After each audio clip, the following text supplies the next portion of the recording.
Signs. Today I'd like to talk about signs.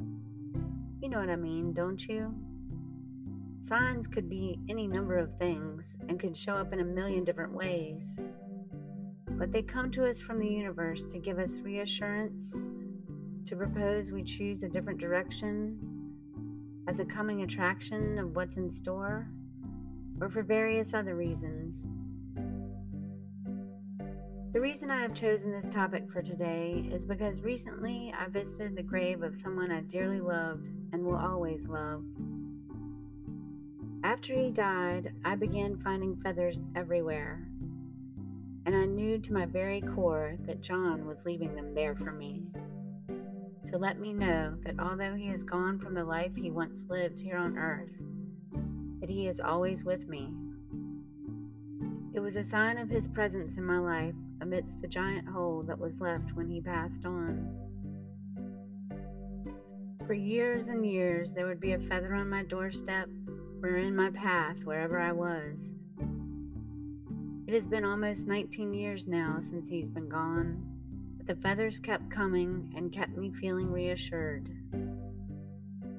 It's been a couple of years since I've made a trip to come and visit his grave, and the feathers have stopped coming. I wondered if maybe enough time had passed and John was ready for me to let go and move on, and that's why the feathers had stopped. But as I was about to leave town to head up for the mountains to visit John's grave, a feather found me on that particular day of all days. Most people might say, it's a feather. Feathers are everywhere. It doesn't mean anything. But I would have to say to those people that this feather found me in a garage I was blowing the leaves out of for a friend right before I hit the road for the mountains. Strange place for a feather to be, don't you think? Now, getting back to the topic of signs, things don't really have meaning until we give them meaning. And if you see something as being a possible sign of something, then it likely is. Of course, you might want to measure it against your current beliefs at the time to make sure this sign is coming from a place of love and not fear. Sometimes we might be fearful about something. For instance, if you're about to go on a job interview and you're nervous about it, and say as you were driving to the interview, you hit every single red light and then couldn't find a parking place when you got there, it might be easy to tell yourself that this is a sign that this is not the job for you. While this could be true, it could also be a sign of the opposite.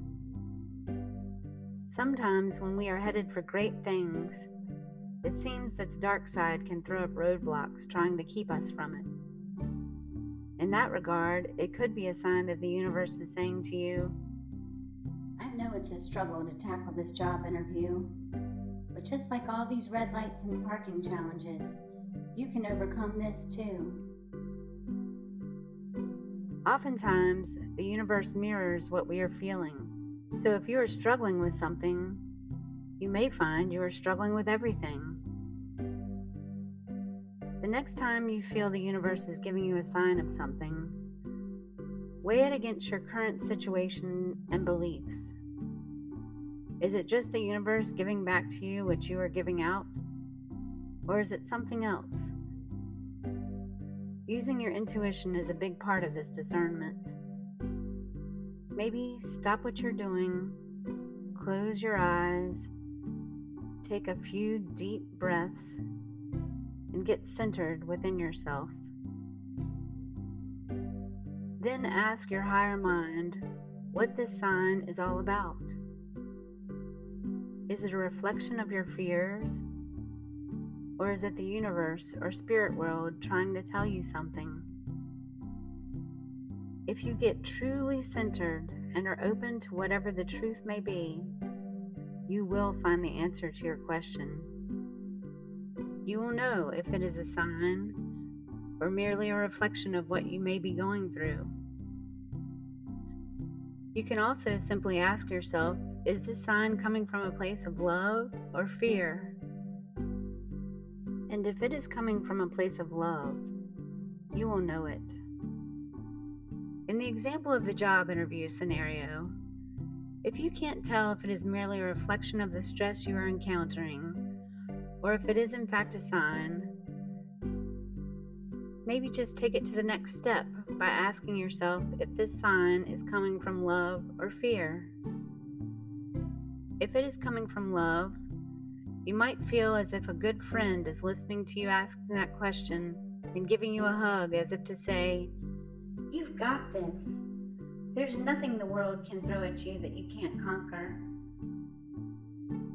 If you ask your higher self this question and it's as if a scared version of your childlike self is saying, "This is all too much.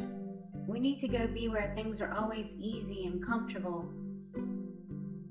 then you can discern that this is coming from a fear-based place and that it's just trying to prevent you from doing something by mirroring your fears. Sometimes we may see signs everywhere, and that is usually because we are looking for answers in our lives and are open to seeing them reflected in the world around us. At other times, it may be we feel like there are no signs. To have signs or to not have signs is neither good nor bad. Again, things only have the meaning we give to them. But signs can be a rewarding and helpful presence in our lives if we are open to them. They can be red flags to show us where we might want to stop and change course. Or they can also be a comforting confirmation of whatever goodness is going on within you and around you. Don't forget, we are spiritual beings living a human existence.